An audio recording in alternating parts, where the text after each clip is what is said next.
Speranze differite o desideri realizzati? Stasera viaggeremo all'interno del capitolo 13 del libro dei Proverbi.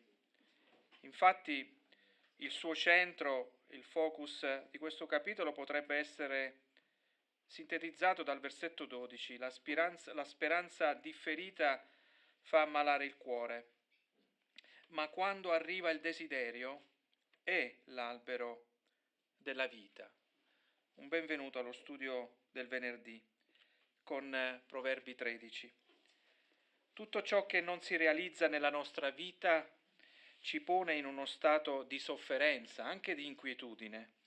Ma quando ciò accade, i desideri si realizzano, allora siamo soddisfatti e siamo nella vita. Potremmo dirci: quanti di noi amano aspettare? A me personalmente no. Mi crea sempre una certa ansia, una certa preoccupazione. Più è impegnativa la ragione di un'attesa, pensate ad un colloquio di lavoro, l'esito di una visita specialistica, e più siamo in qualche modo imprigionati da quest'ansia, da questa preoccupazione, da questa angoscia. La speranza differita è quando ciò che desideri che accada, anzi, non accade. E questo è il problema. O ritarda e si trascina nel tempo. E questo ci fa ammalare. Il termine è far languire il cuore, provocando scoraggiamento. Avete mai sentito quella persona ha un mal di cuore? Non dal punto di vista dell'organo in se stesso, ma una sofferenza interiore. È proprio quello stato di sofferenza che si subisce perché qualcosa che ci si aspetta non accade. Ma il proverbio porta con sé sempre una bilancia, un controaltare, un qualcosa che va a risolvere o comunque ad opporsi a questa osservazione, questa volta risoluta, appagante. Infatti è scritto: ma il desiderio realizzato è un albero di vita, come se questa seconda parte volesse bilanciare la prima, perché se aspetti da tempo qualcosa e l'attesa fa malare il cuore, e se questa attesa si traduce in una realizzazione, allora quel desiderio è come un albero della vita. Cos'è un albero della vita? Cosa significa che il desiderio è un albero della vita? L'albero della vita compare in un giardino insieme a tanti altri alberi che Dio ha creato ponendo l'uomo e la donna in una condizione di relazione reciproca e con il proprio creatore. L'iniziativa di Dio è che di questo albero l'uomo e la donna si sarebbero dovuti nutrire ogni giorno, nello stesso tempo, per godere dell'eternità. Non dovevano mangiare il frutto però di un altro albero, perché nel giorno in cui lo avrebbero fatto sarebbero morti. Se sei appassionato di funghi, sarai consapevole che non tutto è commestibile. Alcuni sono buoni da mangiare, altri sono velenosi e producono anche la morte. Lo stesso è se ci troviamo in una giungla tropicale. Bisogna essere accompagnati da coloro che vivono quella giungla, perché potresti mangiare o potresti essere toccato da un insetto e rischiare la morte.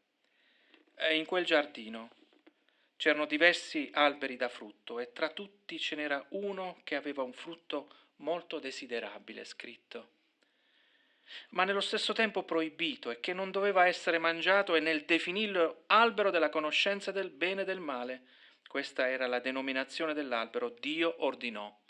Sì, Dio ordinò. Questa sera parleremo di istruzione.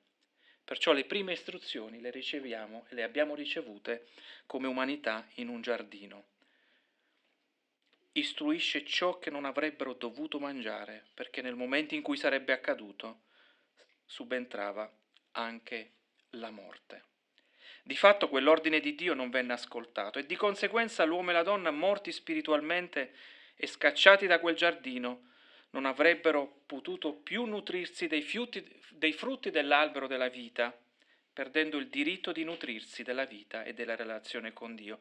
Allora, ritornando a quel versetto iniziale, la speranza differita fa ammalare il cuore, ma quando arriva il desiderio è l'albero della vita. Fidarsi di Dio, avere fede in Dio, credere in ciò che avrebbe detto accettando anche i suoi no e soprattutto accogliere con fiducia i limiti che egli avrebbe dato nel dire di non mangiare quel frutto. Quale meta ci poniamo questa sera? Perché dobbiamo in qualche modo trovare degli obiettivi nella lettura che a breve avremo. Possiamo fissare alcune mete, alcuni obiettivi. Il primo è che possiamo imparare a vivere l'attesa piuttosto che con un malessere del cuore, confidando invece in Dio, perché tutto gli appartiene. Anche le attese sono utili per crescere. Il secondo obiettivo è conseguente al primo. Il tempo gli appartiene, per cui per lui un giorno potrebbe essere come 1000 anni. Allora i suoi tempi non sono i nostri. Il terzo è un po' quello più vicino, più pratico, più operativo che troveremo nel capitolo. Il terzo sarà quello di riorientare i nostri desideri per andare da colui che può nutrirli. Genesi, capitolo 3.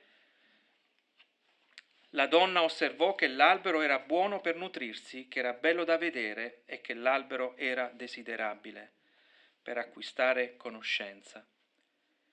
Prese del frutto, ne mangiò e ne diede anche a suo marito, che era con lei, ed egli ne mangiò. Non tutto ciò che è desiderabile, buono per nutrirsi e bello da vedere, porta alla vita. Piuttosto ci lascia vuoti come se fosse solo una speranza differita. Ovvero una volta appagato quel desiderio rimaniamo insoddisfatti e andiamo alla ricerca di un altro.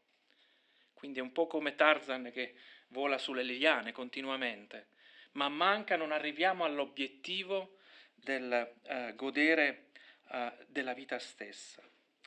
Allora questa sera andiamo a leggere tutto il capitolo 13 di Proverbi, leggendo insieme dalla parola del Signore, e poi pregheremo, affidiamo questo tempo al Signore affinché il suo Spirito e la sua saggezza ci venga incontro per capire la profondità, l'ampiezza della sua rivelazione. Leggo dal versetto 1. Il figlio saggio ascolta l'istruzione di suo padre, ma il beffardo non ascolta rimproveri. Per il frutto delle sue labbra uno gode del bene, ma il desiderio dei perfidi è la violenza. Chi sorveglia la sua bocca preserva la propria vita. Chi apre troppo le labbra va incontro alla rovina. Il pigro desidera e non ha nulla, ma l'operoso sarà pienamente soddisfatto. Il giusto odia la menzogna, ma l'empio getta sugli altri discredito e vergogna. La giustizia protegge chi cammina nell'integrità, ma l'empietà abbatte il peccatore. C'è chi fa il ricco e non ha nulla, e c'è chi fa il povero e ha grandi beni. La ricchezza di un uomo serve come riscatto della sua vita, ma il povero non ode mai minacce. La luce dei giusti è gaia, ma la lampada degli empi si spegne. Dall'orgoglio non viene che contesa, ma la saggezza è con chi dà retta ai consigli. La ricchezza male acquistata va diminuendo, ma chi accumula a poco l'aumenta. La speranza insoddisfatta fa languire il cuore, ma il desiderio realizzato è un albero di vita. Chi disprezza la parola si costituisce di fronte ad essa debitore, ma chi rispetta il comandamento sarà ricompensato. L'insegnamento del saggio è una fonte di vita per schivare le insidie della morte. Buon senno procura favore, ma la via dei perfidi è senza fine. Ogni uomo accorto agisce con conoscenza, ma l'insensato fa sfoggio di follia. Il messaggero malvagio cade in sciagure, ma l'ambasciatore fedele porta guarigione. miseria e vergogna a chi rifiuta la correzione, ma chi dà retta alla riprensione è onorato. Il desiderio adempiuto è dolce all'anima, ma agli insensati fa orrore evitare il male.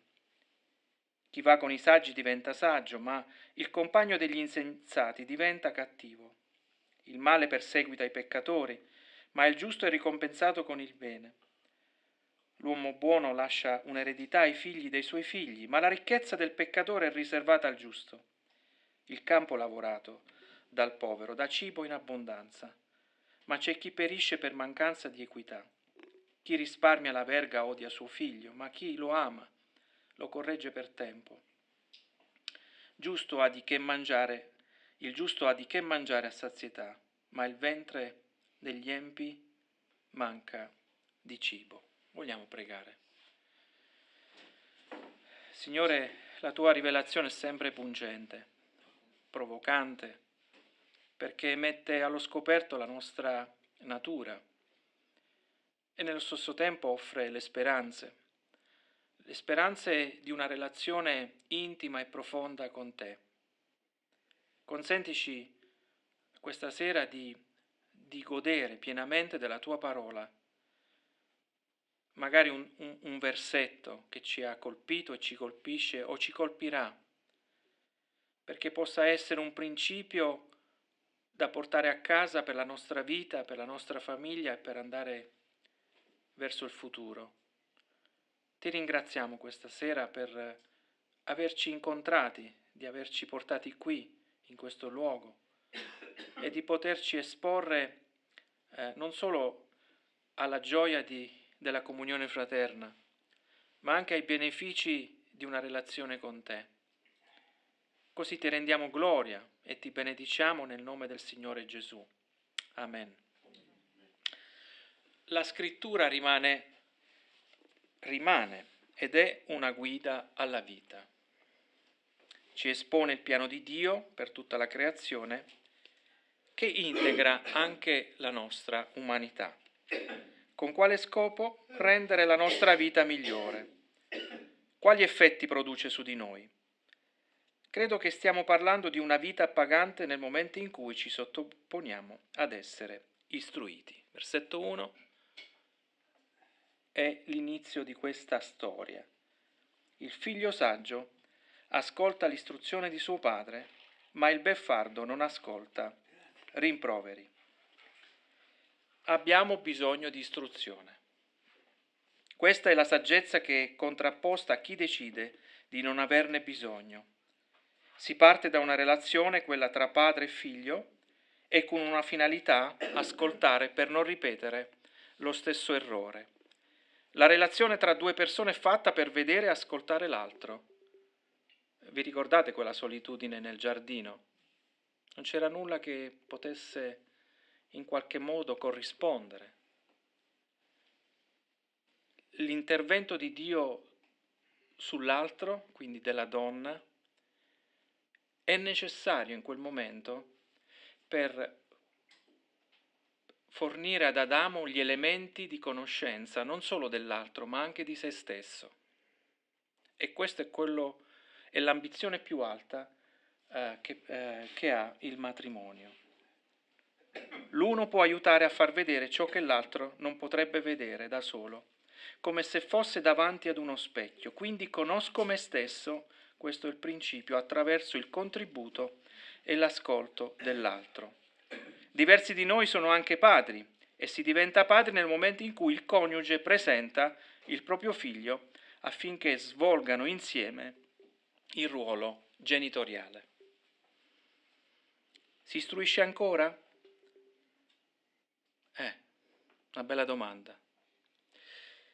Qualche giorno fa, una storia di cronaca, qualche giorno fa un genitore assiste passivamente al figlio che picchia un professore solo per aver ricevuto un voto basso e non adeguato secondo il proprio punto di vista.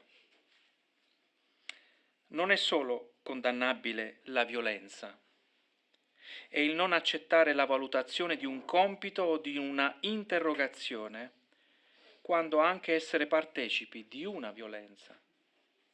complici senza poter esercitare quel ruolo tanto utile e necessario come l'istruzione. La vita si realizza e può essere vita nel momento in cui ci si lascia istruire, valutare, rimproverare. Imparare l'obbedienza è una delle cose più difficili da praticare, a condizione che quel tipo di istruzione sia adeguatamente corretto. È proprio nella famiglia che si inaugura questa disciplina, affinché si possano accogliere altre discipline. Si insegni il senso del limite, ed è quello che ha voluto insegnare Dio sin dal principio, fidarsi di una istruzione. Genesi capitolo 2, versetti 16 e 17, Dio il Signore ordinò. Vedete? C'è un ordine. Ordinò all'uomo: mangia pure da ogni albero del giardino, ma dell'albero della conoscenza del bene e del male non ne mangiare. C'è un ordine, c'è un'istruzione. È perentoria, diretta. Perché nel giorno che tu ne mangerai, certamente morirai. Dio ordinò. Gli ordini dati sono per favorire il piacere, pensate, stimolare il desiderio. Mangia pure da ogni albero. Dio ordina il godimento, il piacere, perfino i desideri sessuali entrano a far parte di questa categoria. Pensate, che Dio straordinario. Ci crea anche nel desiderio e nel piacere, ma anche di non mangiare il frutto di un albero in particolare, stabilendo anche le conseguenze nel momento in cui ci sarebbe stata questa trasgressione. Anche la sessualità è data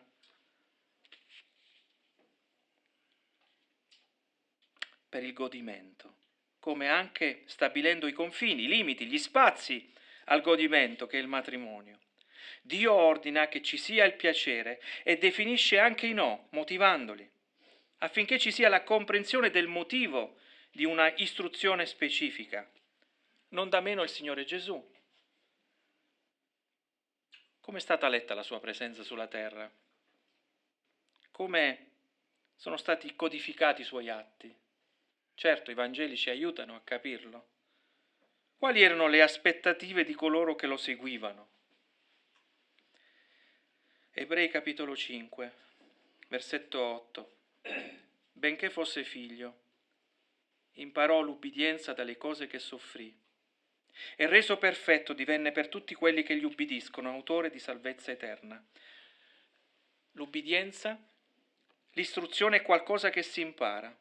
L'istruzione ci rende migliori, resilienti. Quella di Gesù diventa un modello perché ci prepara alla vita reale e ci apre le opportunità per ricevere da Dio i benefici della salvezza. Infatti Gesù divenne per tutti quelli che gli ubbidiscono, è scritto così, l'autore agli Ebrei ci dà questa definizione, autore di salvezza. Pertanto l'ubbidienza di Gesù diventa un modello per ubbidire e attraverso questa disciplina si arriva alla comprensione di Dio e alla vera conoscenza di noi stessi. Vi sembra poco? Ci sembra poco arrivare alla conoscenza di Dio e anche scoprire un po' di più noi stessi? L'ubbidienza, la necessità di essere istruiti, in fin dei conti ci apre una grande opportunità. È sempre molto difficile reagire ad una istruzione, soprattutto quando porta alla luce i nostri punti deboli, oppure gli aspetti negligenti del nostro essere, ma vale la pena imparare da coloro che possono dare istruzione. Secondo versetto, fino al versetto 6, vediamo qualche altro elemento. Per il frutto delle sue labbra uno gode del bene, ma il desiderio dei perfidi è la violenza. Chi sorveglia la sua bocca preserva la propria vita. Chi apre troppo le labbra va incontro alla rovina. Il pigro desidera e non ha nulla, ma l'operoso sarà pienamente soddisfatto. Il giusto odia la menzogna, ma l'empio getta sugli altri discredito e vergogna. La giustizia protegge chi cammina nell'integrità, ma l'impietà abbatte il peccatore. Ci accorgiamo subito che l'istruzione ci prepara alla vita e dipende quale vita vogliamo vivere. Potremmo dirci quali sono i nostri veri desideri. E qui sono citati alcuni. Alcuni amano la violenza, lo vediamo anche in televisione, e la desiderano. Infatti è scritto, ma il desiderio dei perfidi è la violenza. C'è qualcuno che ama fare quello e vive per quello scopo.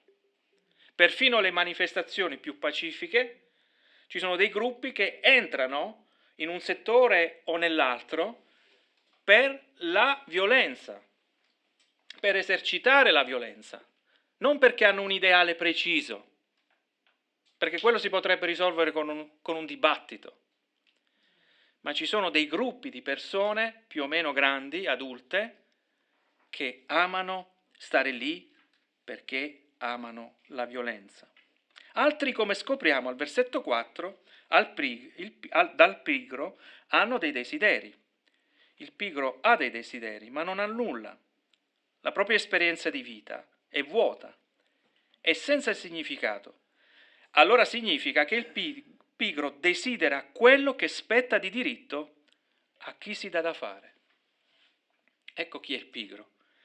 È colui che invidia chi si dà da fare. In altre parole, vorrebbe essere saggio senza studio e ricco senza fatica. Direi che è impossibile. E il pigro pensa così, a costo zero, possiamo dire oggi. Però ogni cosa ha il suo costo, il suo prezzo, le sue fatiche, le sue difficoltà. Dio diede la vita, soffiò il suo primo alito. Se andiamo a rileggere i primi 2-3 capitoli di Genesi, vediamo proprio questo soffio di Dio che crea la vita e sapete la seconda cosa che fa? Crea il lavoro, ordina. Ci sono delle cose da compiere e delle cose da custodire. Genesi 2,15. Dio il Signore prese dunque l'uomo e lo pose nel giardino di Eden perché lo lavorasse e lo custodisse. Dopo la vita c'è qualcosa da fare subito e per un bambino, un infante, per un giovane e per un adulto ci sarà sempre una presenza esterna prossima che sarà necessaria all'istruzione. Abbiamo detto quale vita vogliamo vivere, oppure da chi ci lasciamo istruire. Ce n'è una che dà i suoi frutti. Infatti è scritto che per il frutto delle sue labbra, versetto 2, uno gode del bene. Una buona notizia per i portatori di istruzione. Pensavo a Vittorio, soprattutto a Ambra, che stasera non è con noi, ma pensavo ai portatori di istruzione, a chi lo fa ogni giorno e chi lo fa anche dal punto di vista professionale e lavorativo. È una buona notizia per i saggi e per coloro che dicono parole utili. Si potrebbe dire che chi si comporta in questo modo sarà sempre sazio, soddisfatto, come se fosse seduto ad una tavola e aver goduto di un buon pasto. Fondamentalmente un buon consiglio porta ricompensa anche a se stessi. Noi pensiamo sempre al bene che facciamo agli altri, ma un buon consiglio ci sazia anche noi. Ecco perché dobbiamo essere portatori di saggezza. Ritornando al pigro e al violento, loro hanno altri appetiti, si nutrono della violenza preferendo ferire gli altri con le loro parole, quando sono solo parole, ma a volte sono anche altre cose.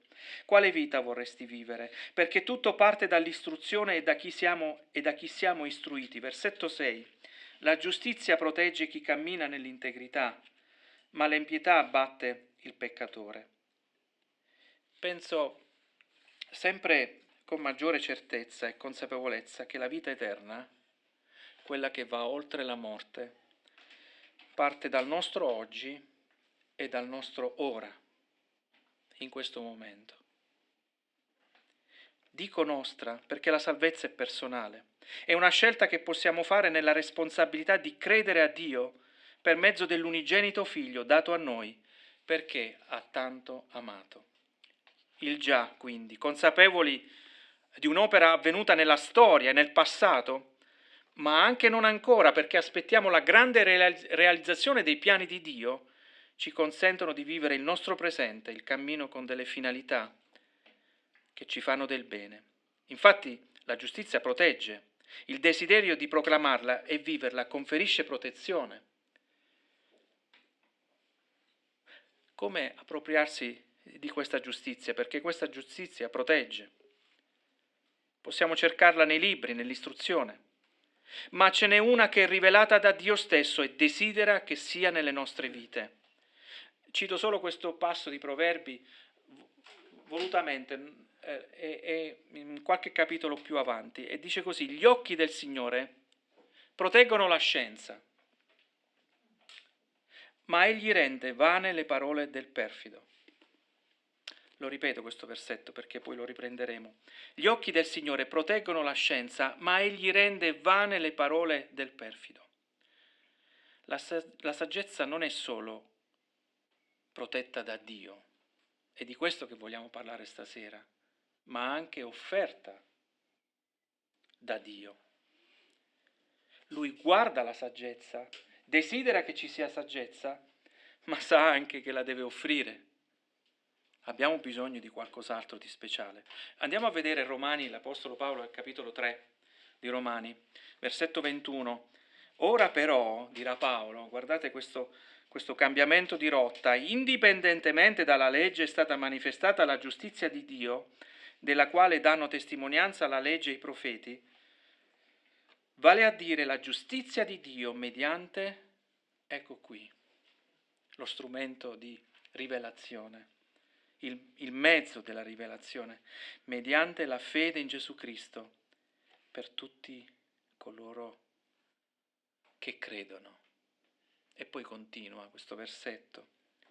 La giustizia protegge così come abbiamo letto, ma è anche manifestata. Il Signore protegge la scienza, quindi la saggezza la rivela agli uomini, istruisce come ha sempre fatto. Tutta la narrazione biblica indirizza ad un apice, ad una conclusione degli eventi, e tra questi c'è la nostra redenzione, sapete? Di questo parla la Bibbia. Parla di un giardino e parla di una città. E per andare dal giardino a questa santa città abbiamo bisogno di essere riconquistati dalla giustizia di Dio, rivelata per mezzo del Figlio. Ma l'empietà abbatte il peccatore. E allora la domanda è questa: che vita desideri vivere? Quali sono i tuoi veri desideri? Quale via stai percorrendo? Rifiutare l'alleanza con Dio significa avere un destino segnato e che invece potrebbe offrire una opportunità anche questa sera, perché la vita eterna è anche oggi, se credi. Vorresti essere protetto oppure ingannato? I tradimenti sono l'esperienza più dolorosa che possiamo vivere. E una di queste è l'illusione di vivere bene lontani da Dio e pensare a modo nostro. Di fatto, tutto questo ci abbatte. Non si esce vittoriosi. Non si vuole ammetterlo, ma si rimane in una condizione di oppressione. Magari fossimo veramente liberi. Magari, in un certo senso, umanamente potremmo dire possiamo fare a meno di Dio. E in realtà non è così. Concluderemo questa prima parte del nostro incontro per poi avere un secondo momento di condivisione, magari con delle domande o con delle interazioni, nei locali di Via Croazia a Udine. Siamo a Udine, in Via Croazia 14, potendo ripartire da quel versetto che ha fatto da cerniera, quindi ripartendo da quel versetto 12, per andare oltre e finire anche il capitolo. Rileggo quel versetto 12, dice: la speranza differita fa ammalare il cuore, ma quando arriva il desiderio è l'albero della vita. Ma prima di lasciarci, leggeremo ancora insieme dai versetti 7 a 11, dalla parola del Signore. C'è chi fa il ricco e non ha nulla, e c'è chi fa il povero e ha grandi beni.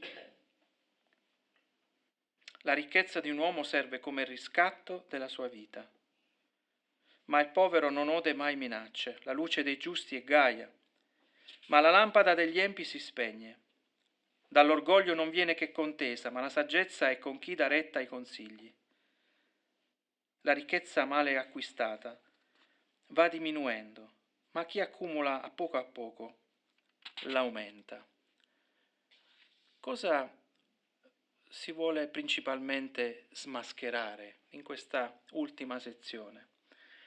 Uno dei principali ostacoli nel ricevere l'istruzione, perché ce ne sono di ostacoli, è un falso concetto di sé. Come se agli occhi degli altri ci vedessimo in un solo modo, senza essere sollecitati dall'esterno. Anzi, ogni volta che siamo sollecitati dall'esterno diventa una provocazione, un attacco alla mia persona.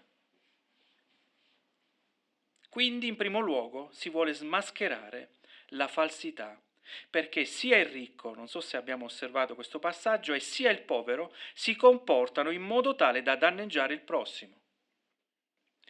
Si può essere ricchi dicendo di non possedere nulla per evitare di aiutare i bisognosi, e c'è colui che è povero per esigere rispetto sociale e per dare apparenza di successo. Viviamo piuttosto quello che siamo, cercando di fare ciò che possiamo. Questo è un modo per ringraziare il Signore nelle condizioni in cui siamo, piuttosto che ostentare ciò che non siamo. E l'Apostolo Paolo, sempre nel campo dell'istruzione, indirizza alla Chiesa e ai giovani credenti come Timoteo, offrendo delle raccomandazioni, credo, significative anche per noi questa sera, come ogni volta che leggiamo la parola di Dio. Prima Timoteo capitolo 6, parlando proprio a lui, leggerò alcuni versetti. Ma tu, uomo di Dio, fuggi queste cose e ricerca la giustizia, la pietà, la fede, l'amore, la costanza e la mansuetudine. Combatti il buon combattimento della fede, afferra la vita eterna alla quale sei stato chiamato, in vista della quale hai fatto quella bella confessione di fede, in presenza di molti testimoni. Al cospetto di Dio, che dà vita a tutte le cose, e di Cristo Gesù, che rese testimonianza davanti a Ponzio Pilato, con quella bella confessione di fede, ti ordino, vedete l'aspetto dell'ordine, ordinare, istruire, ti ordino di osservare questo comandamento da uomo senza macchia, irreprensibile, fino all'apparizione del nostro Signore Gesù, la quale sarà a suo tempo manifestata dal beato e unico sovrano, il Re dei Re e Signore dei Signori, il solo che possiede l'immortalità e che abita una luce inaccessibile, che nessun uomo ha visto né può vedere. A lui siano onore e potenza eterna. Amen. Ai ricchi di questo mondo ordina, vedete, di non essere d'animo orgoglioso, di non riporre la loro speranza nell'incertezza delle ricchezze, ma in Dio che ci fornisce abbondantemente di ogni cosa, perché ne godiamo, di fare del bene, di arricchirsi di opere buone, di essere generosi nel donare, pronti a dare, così da mettersi da parte un tesoro ben fondato per l'avvenire, per ottenere la vera vita. O Timoteo, custodisci il deposito. Evita i discorsi vuoti e profani e le obiezioni di quella che falsamente si chiama scienza. Alcuni di quelli che la professano si sono allontanati dalla fede. La grazia sia con voi. Quale vita possiamo scegliere? Quella che potresti scegliere è caratterizzata dall'istruzione e dal conservare l'istruzione. Infatti abbiamo visto che l'Apostolo invita Timoteo a custodire. Quindi quello che afferriamo, che prendiamo con rispetto, riverenza, utile per la nostra vita, poi conserviamolo, teniamolo ben custodito. Ora possiamo ritornare al versetto iniziale, che è il seguente, quel versetto cerniera. La speranza differita fa ammalare il cuore, ma quando arriva il desiderio è l'albero della vita. Un cuore malato significa che non ha avuto mai guarigione. Chi non vorrebbe essere guarito? Basta andare in un ospedale e fare questa domanda. Proviamo a chiedere. Tu vuoi essere guarito? Tu vuoi essere guarita? Tutti lo vorrebbero. E non sempre le guarigioni avvengono, perché siamo prigionieri di un corpo mortale. Ma altre possono avvenire ed è quella del cuore, dell'anima. In un giardino non è stato piantato l'albero della vita per potersi nutrire ogni giorno. Questa era la vita eterna. Dovevano ogni giorno mangiare. Non è che potevano fare a meno di fare quello. Che spesso la vita eterna si vede come qualcosa di statico, come una specie di passaporto. Ma già nel giardino la vita eterna era qualcosa da vivere e praticare ogni giorno. Tutto ciò che vuole Dio per noi è che possiamo nutrirci di quel frutto, per poter vivere, pianificare. Questi sono gli effetti del desiderio, cioè i nostri desideri non sono da condannare. E guai se non ci fossero i desideri, perché senza desideri non avremmo un futuro. Si tratta solo di armonizzarli. Alcune speranze le possiamo vivere anche differite, ovvero che non arrivano e forse non arriveranno, ma siamo anche nutriti dal desiderio di andare verso il futuro. E qual è il disegno di Dio? Qual è il piano di Dio? Qual è l'elemento, la motivazione che lo spinge verso di noi? Geremia capitolo 29. E ci avviamo alla conclusione. Geremia 29, 11, 13, infatti, pensate le parole di Dio, chiaramente sono parole declinate, cioè parole adattate alla comprensione, alla nostra comprensione, ma guardate che meraviglia, che profondità, che interesse. Infatti io so i pensieri che medito per voi. Io so, sono consapevole, dice il Signore, pensieri di pace e non di male, per darvi un avvenire e una speranza. Ma queste sono le parole che Dio ha rivolto all'umanità, al popolo eletto. Voi mi invocherete, verrete a pregarmi e io vi esaudirò. Pensate alla forza di questa alleanza. Voi mi cercherete e mi troverete, perché mi cercherete con tutto il vostro cuore. Questi sono i pensieri che Dio ha per un popolo che al momento è sotto una particolare oppressione. Sia quando l'uomo e la donna erano all'interno di un giardino, e sia quando essi sono stati scacciati a causa delle loro scelte, Dio conserva i suoi pensieri affinché ci sia speranza, ove la speranza è differita e che fa ammalare, piuttosto generando il desiderio di darci un avvenire per ricostituire una nuova alleanza che oggi è possibile credendo nel Figlio Gesù come Salvatore e Signore della tua vita. In realtà, tu cosa cerchi? Un re di nome Davide scrisse così al Signore, e concludo. Salmo 39, versetto 7, e ora, o Signore, che aspetto?